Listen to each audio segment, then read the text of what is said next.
So, as you can see, we're going to talk about family, which is a topic that we had already studied with some of you, but probably is a new topic for others. So, we're going to go through the family vocabulary this weekend and the next one. También recuerden que está el Classroom al que pueden acceder em, para que puedan revisar ahí todos los materiales, ahí están los audios, ahí está la presentación de PowerPoint y ahí voy subiendo también los videos. Referente a la comida, la unidad que vimos anteriormente, también he subido al canal de YouTube una receta, la preparación de una receta, que son unas crepas.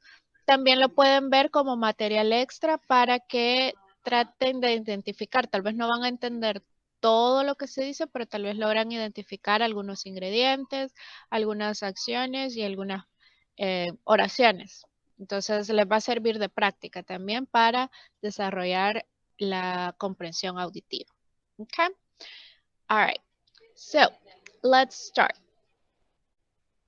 Today we're going to go through the unit number 4, which is regarding family ties.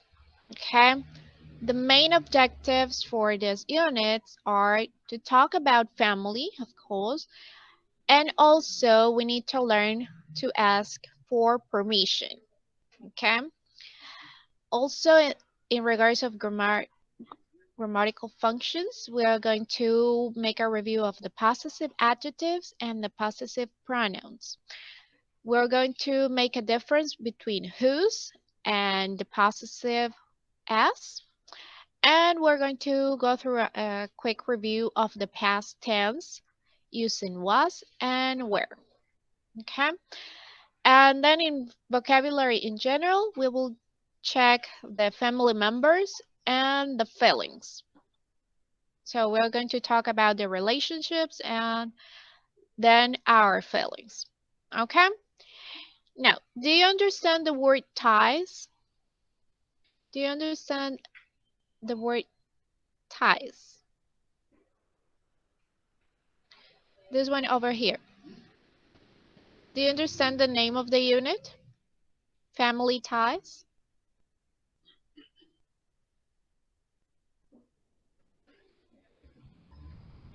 Okay.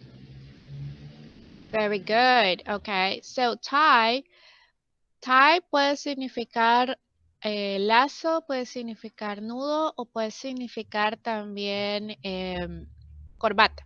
Okay. So in this case, we're talking about family ties, que vendrían siendo los lazos familiares. Very good. Okay. So to start, let's see this family tree so we can recall the names of the family members.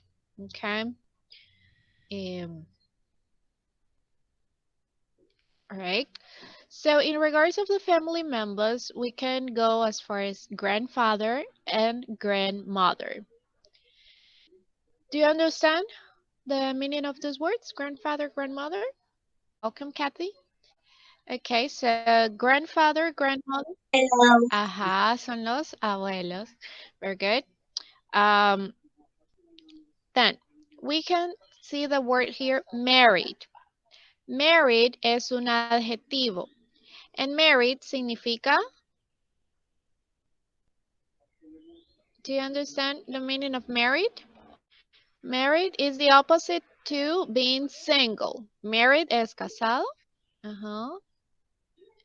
Very good. So married is casado. And then single, that would be soltero. So grandfather is married to grandmother and grandmother is married to grandfather. Then we have uncle.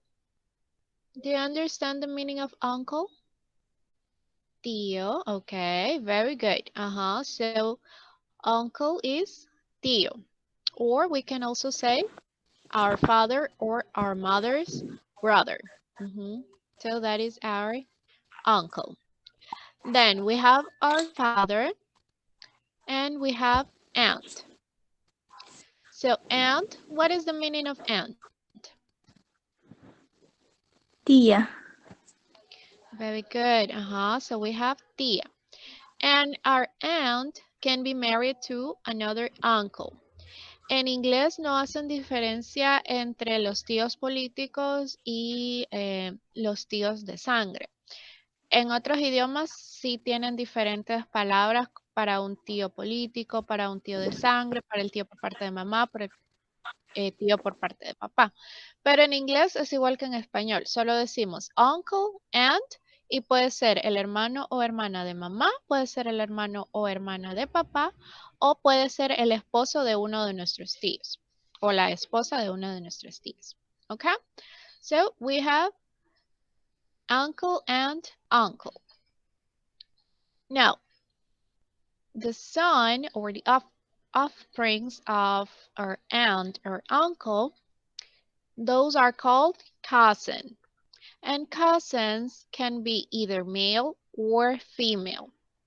So, cousin vendría siendo ¿qué en español?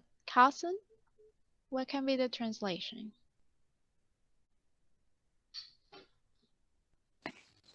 Primo. Okay, very good. So, cousin is primo o prima.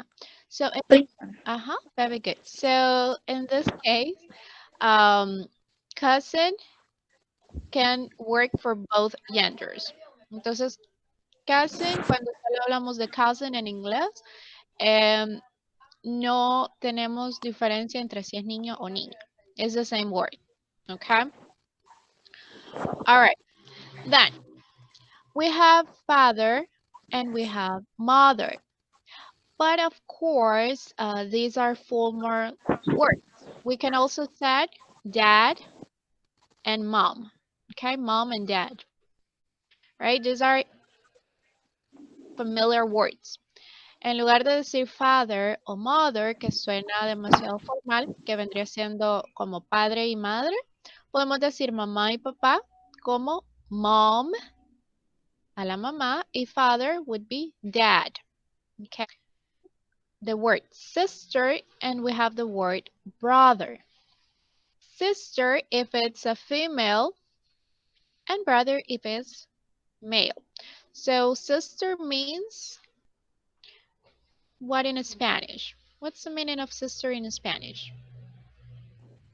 Hermana. Okay, very good. And brother?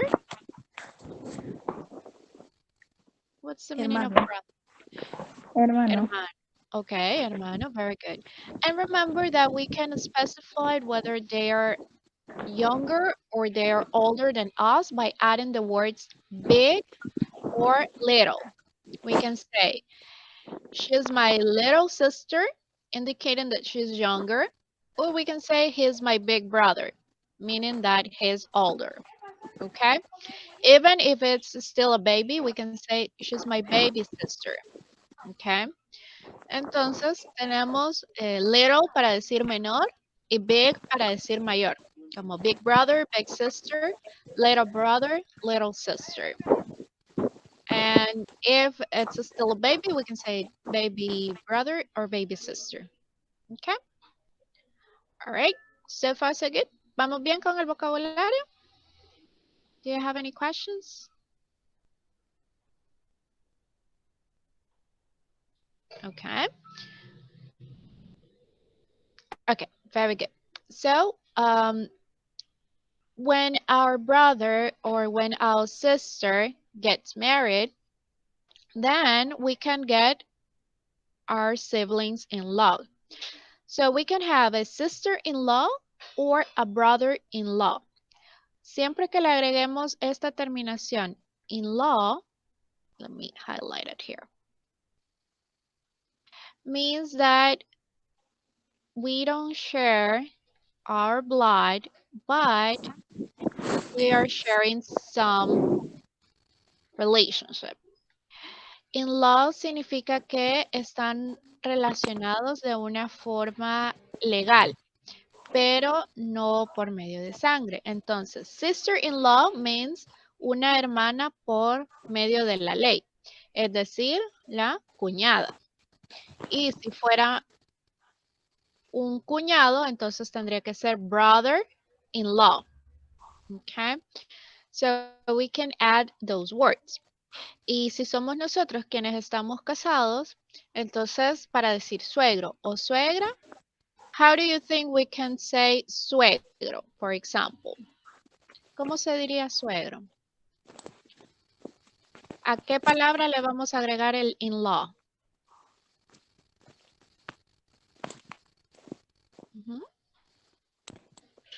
Father-in-law. Very good. Ajá.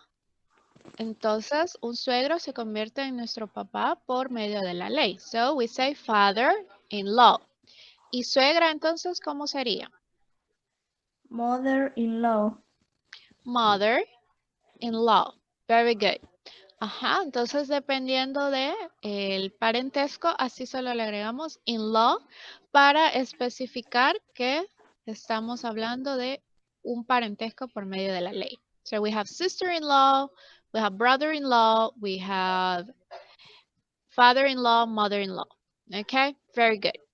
Now, the children of our brother or our sister, those are called nephew if it's a boy, and niece if it's a girl. Okay, so we have sobrino or sobrina, nephew, niece. All right, but if those are our children, acuérdense que el plural de child is children. Okay, no es childs con S. Okay, so we have our children. Those are son if it's a boy and daughter if it's a girl. Okay. Now we have if our daughter gets married, then her husband will become our son-in-law. Entonces el parentesco no, por medio de la ley no va a ser solamente de nuestros hermanos para arriba, sino también puede ser para abajo. ¿Ok? Un yerno se le llama son-in-law y una nuera se llamaría daughter-in-law. ¿Ok? Solo le cambiamos el son por daughter. ¿Ok? And then the kids of our kids will become our grandson and granddaughter. Okay? Now, remember that we also can have like group words, okay? Las palabras grupales sería como por ejemplo para decir abuelo y abuela, no vamos a decir grandfathers, no le vamos a hacer el plural solamente a la versión masculina, sino que lo cambiamos por grand, I will write it here, parents. ¿Ok? Eso significa abuelos, grandparents. So, padres, ¿cómo sería solamente la palabra padres? If we have grandparents or abuelos, ¿cómo sería padres? Parents, very good. Thank you, Karina. So, for us to mention mom and dad together, we say parents. And then, to mention brother and sister together, do you remember the word? Ajá, los que ya estuvieron conmigo, ¿recuerdan cómo se dice hermano y hermana a la vez?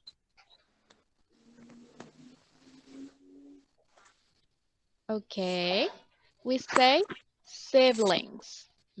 We say siblings.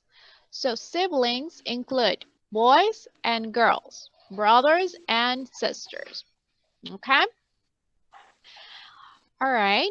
And for us to say hijos, we have two ways of saying hijos. We can say kids or we can say children. Aunque sean ya grandes, a los hijos se les llama kids, que también puede significar niños, al igual que children. Okay? So we can say either or. You can say my kids or my children. Or we can say my father's kids or my mother's kids. All right? Good. So, these are the group words that we can mention. Okay. And as well, para decir una pareja, we can say couple. Okay, a couple. All right. Like we can say mom and dad, they're a couple. Mamá y papá son una pareja. All right. So these are the words that we can talk about the family. Any question that you may have as of right now? ¿Alguna duda que tengan? No? Okay. Very good. So now that we have reviewed the vocabulary in regards to the family, let's move to this exercise. We need to match the words that can form a couple. Okay, vamos a, on this side we have the female words, so we need to match them with the male word. For example, mother. What would be the equivalent into a male word? Okay, let's see, Catherine. Catherine Noemi, can you help me with the number 1? What would be the equivalent for mother into the male version? Father. Okay, so the equivalent to mother is father. Very good. Rocio, can you help me with sister? What would be the equivalent male? Son. Another try? Brother. Brother, very good. So sister becomes a brother. Very good. Kathy, can you help me with daughter? Son. Son, okay. And then wife, it's husband. Wife means esposa. So husband, ¿cuál sería el significado de husband?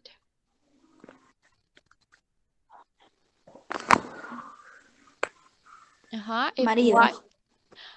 Marido o esposo. Very good. So wife, esposo, and then husband would be esposo. Very good. All right, so let's continue.